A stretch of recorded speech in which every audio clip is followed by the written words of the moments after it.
This is how you change your spark plugs.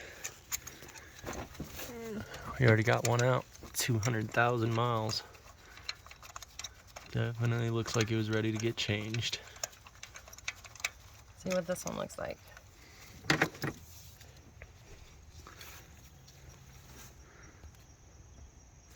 Yeah, you gotta pull pretty hard. It's got a rubber in there.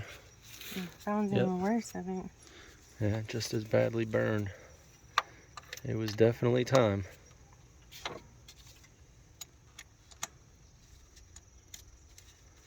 That's the spark gap right there. That's not even tight. The wrench isn't working. You're going the wrong way, Yeah, I think. okay. Pull it a little bit. Move it a little bit the other way. There we go.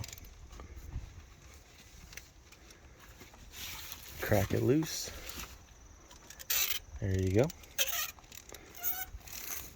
That's your second one.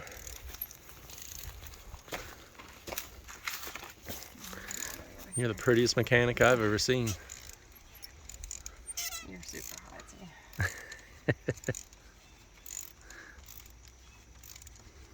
It's not like, I thought it was gonna be difficult, but if you know what you're... It's really not that hard. All you gotta do is pull these coil packs off, the wires off, unbolt them. Oh, not pointing the camera in the right direction. Pull the wire off, unbolt them, pull the coil pack off, and then you get to the spark plug. You buy yourself some new spark plugs that don't look like they're all burned up. Drop them in there real nice and soft. Do you And need then this? tighten it back up. Not yet.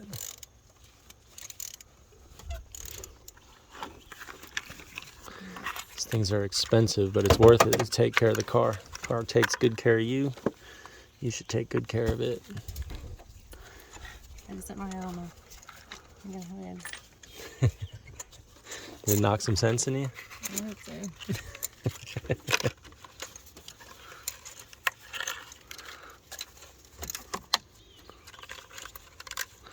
It's weird in some of the instruction manuals or videos you see, they say to take the battery off. Like, what's the point of that? We just took that battery off. Or out and got a new one. Like 2 weeks ago.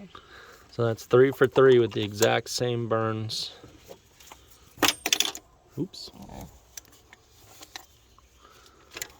This one actually looks a little richer. The other one's had a white crust. This one's got a little bit of a black crust on it. And these burns, they are crazy. These are definitely ready to get changed out. That's a solid burn right there. By the way this looks, I would guess this spark plug here was really misfiring a lot. So your car's gonna run a lot better after this. It ran a lot better when I got the battery, too. Yeah, it started a lot better, yeah. This is gonna be it running. You should feel less misfires, start up better, and it'll definitely get better gas mileage for sure. That'll be nice. And there's the fourth one. See, this one looks a lot more lean. That's some serious crust on that. I believe that's like an oxidation from like cheap fuel, more than likely. They are definitely dirty. See, I think that's what my spark plugs are going to look like, and then I'll probably just clean them. I might be able to put mine back because mine's only got 60,000 miles. I wonder Yours how, has well, do 200,000. you think they've ever been changed before? I think that it would have had to have been. At 200,000 miles, there's no way these are going to last 200,000 miles. They would have had to have been changed. So yes, more than likely. You just drop it right in there? Yep, just very softly, because you don't want to change the gap. And then you want to make sure when you put them in that you thread them real carefully. So you got an aluminum head. If you cross thread it, you're going to ruin the head. It takes a lot of work to fix that. So they should go in with your fingers, just nice and easy. If it's hard at all, it's misthreading.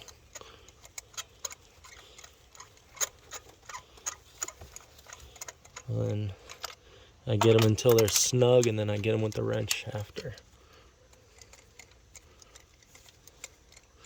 This is where it would be nice to have a socket that didn't have the rubber ring in there, because that socket can get stuck down in there, and then what do? How do you get the socket back out after you tighten the spark plug?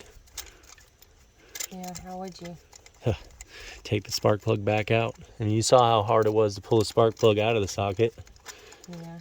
That's why I like, I have a socket in my mechanics tool set that it doesn't use the rubber ring inside. It just uses like a friction. So it'll bite when you want it to, and it won't when you don't. You mean tighten it? But sometimes I have two sockets. I'll have one with the rubber and one without it.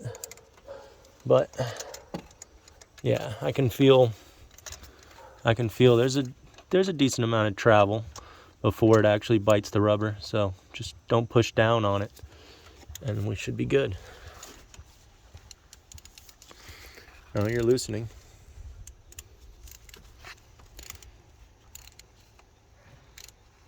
You can feel a crush ring in there. You don't want to get it too tight?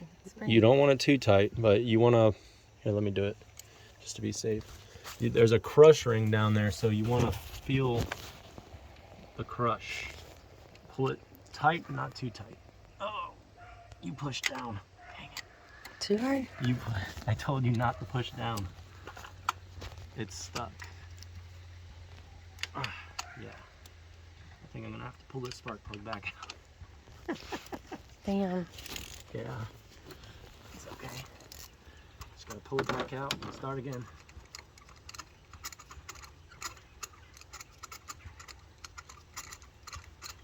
That's what I was talking about. I hate these rubber spark plug sockets. So, put it in nice and soft. Just very carefully put the socket on. Tighten it by hand.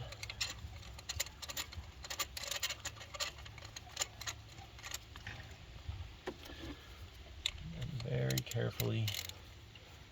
You want to tighten it, like I said, until you feel the crush ring.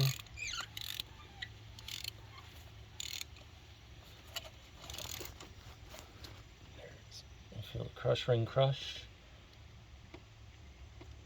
You go too tight and you strip it out.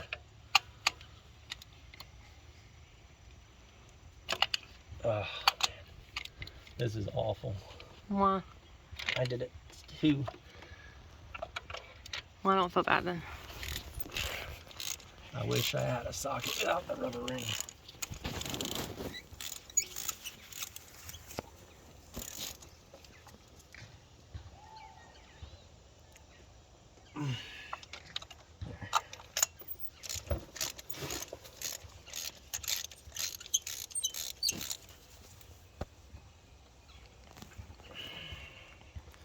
Tight, but not too tight.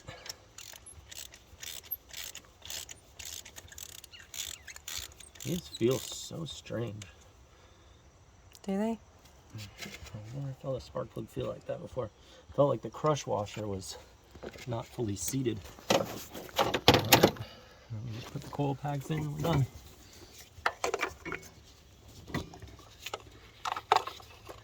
These are cool. These are like basically tasers.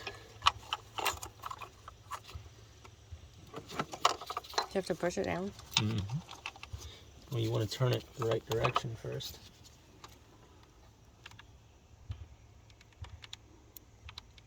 Oh. What? You gotta be kidding me. No wonder the last ones didn't mess up. Gotta love these sockets. It left the rubber ring on it. It left the rubber ring. Oh, this is the best spark plug tutorial ever.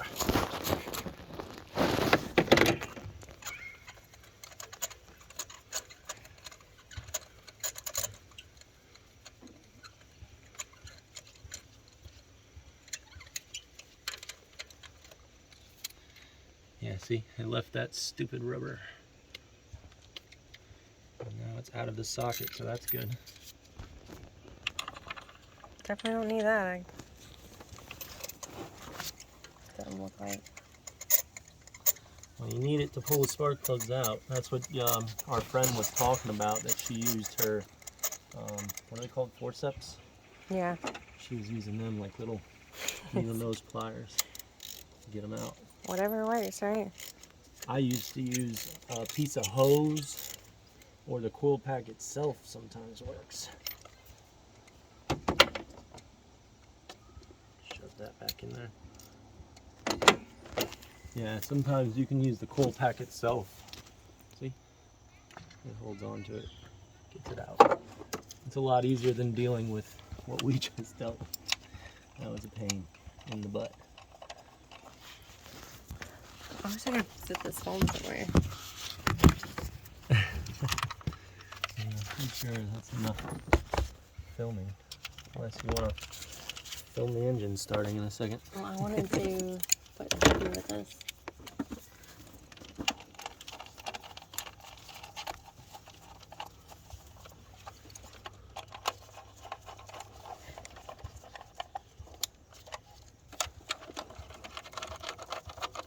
Yeah, you want to push those little gray things down after you clip it in, the secondary locks. Make sure the wire's all the way clipped in, and then... Oh, they're way easier to get down than up. Yeah, for sure. Right, Watch this your one head. Two. So, these are screwing into plastic, so you want to really be careful not to over tighten them. Click all your wires and your fuel lines back on. I wonder if yours will be like... Everything looks good. So you're ready to start it. Go ahead and crank it. See if we did it right.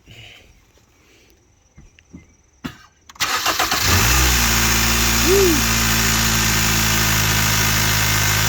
Just that easy.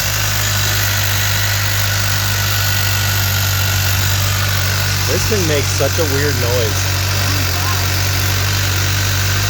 Always clacking.